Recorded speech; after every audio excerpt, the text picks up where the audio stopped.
بارے میں مشہور ہے کہ ابتدا میں کسی امیر کے غلام تھے اور نہایت بدصورت اور بد شکل تھے۔ امیر کے دوسرے غلاموں میں لقمان جیسا کوئی بھی نہ تھا، سبھی اچھی شکل و صورت والے تھے۔ وہ ہمیشہ لقمان کا مذاق اڑایا کرتے، اپنے حصے کا کام بھی ان پر لاد دیتے اور امیر سے بے وجہ شکایتیں کرتے، لیکن حضرت لقمان کبھی شکایت کا ایک لفظ بھی زبان پر نہ لاتے۔ اگرچہ سر سے پاؤں تک جسم کا رنگ سیاہ تھا، مگر انتہائی دانا اور عقل مند تھے۔ دانائی کی ایسی ایسی باتیں کہا کرتے کہ جو سنتا حیرت سے دانتوں تلے انگلی دبا لیتا۔ اس امیر کے پھلوں کے کئی باغ تھے۔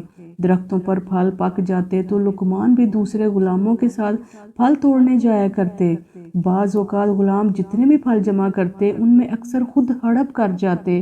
ایک مرتبہ امیر نے پھلوں کا شمار کیا تو قیاس سے بہت کم نکلے۔ غلاموں سے پوچھا کہ پھل اتنے کم کیوں ہیں؟ انہوں نے لقمان کا نام لگا دیا کہ یہ غلام چوری چھپے پھل کھا جاتا ہے۔ امیر نے یہ بات سنی تو لقمان کو طلب کر کے خوب ڈانٹا اور بے حد سختی کی۔ آخر لقمان نے کہا، اے آقا، یہ جھوٹ بولتے ہیں، میں نے آج تک امانت میں خیانت نہیں کی۔ خدا کے ہاں بے ایمان شخص کی بخشش ہی نہیں۔ اب مناسب یہ ہے کہ تو سب کا امتحان لے۔ اس کا طریقہ یہ ہے کہ سب غلاموں کو گرم پانی پلا اور خود گھوڑے پر سوار ہو کر جنگل کی طرف چل۔ غلاموں کو حکم دے کہ گھوڑے کے ساتھ ساتھ دوڑیں۔ خدا نے چاہا تو سب بھید کھل جائے گا کہ میں سچ کہتا ہوں کہ جھوٹ۔ امیر کو لقمان کی بات پسند آئی۔ اس نے سب غلاموں کو زبردستی گرم پانی پلایا۔ لقمان نے بھی پیا۔ پھر امیر نے اپنا گھوڑا جنگلوں اور سبزہ زاروں میں خوب دوڑایا۔ اس دوڑ دھوپ کا نتیجہ یہ نکلا کہ سب غلام تھک ہار کر لمبے لمبے لیٹ گئے۔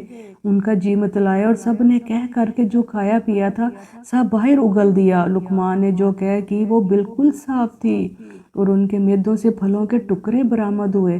یہ دیکھ کر امیر کو لقمان کی سچائی اور حکمت پر یقین آیا۔ اس نے غلاموں کو سرزنش کی اور لقمان کو ان کا سردار بنا دیا۔